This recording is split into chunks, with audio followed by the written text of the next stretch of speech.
पहिल्यांदा तर महाराष्ट्र इतका संकुचित कधीच नव्हता की महाराष्ट्रामध्ये परप्रांतीयांनी राहू नये किंवा इथे केवळ कोणी ज्याच लोकांनी राहावं त्याच लोकांनी राहावं अशा प्रकारची संकुचित मनोवृत्ती महाराष्ट्राने कधीच पाहिली नाही। छत्रपती शिवरायांनी जो महाराष्ट्र धर्म आपल्याला शिकवला त्या धर्माला देखील ते अपेक्षित नाही। आणि मला तर अतिशय आनंद आहे की माझा मराठी बांधव मी देशाच्या कुठल्याही राज्यात गेलो तरी तिथला एक अतिशय प्रॉमिनंट अशा पद्धतीचा नागरिक म्हणून त्या राज्यामध्ये तिथल्या संस्कृतीमध्ये भर टाकताना दिसतोय।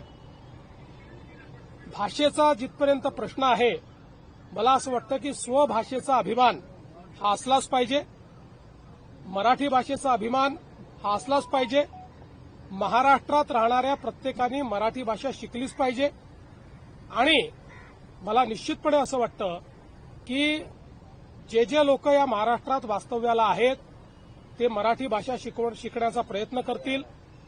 जे शिकले नाही आहेत त्यांना शिकवण्याचा प्रयत्न आम्ही करू, पण भाषेच्या आधारावर हिंसा, भाषेवर विवाद, भाषा येत नाही म्हणून कोणाला मारणं हे आम्हाला मान्य नाही। यातला मार्ग हा आहे की आपली भाषा इतकी सुंदर आहे आणि इतकी सोपी आहे, कोणालाही शिकवता येते। त्यामुळे आम्ही हा प्रयत्न करणार आहोत की अशा सगळ्या लोकांना आम्ही भाषा शिकवू। सर्जनशील न्यूज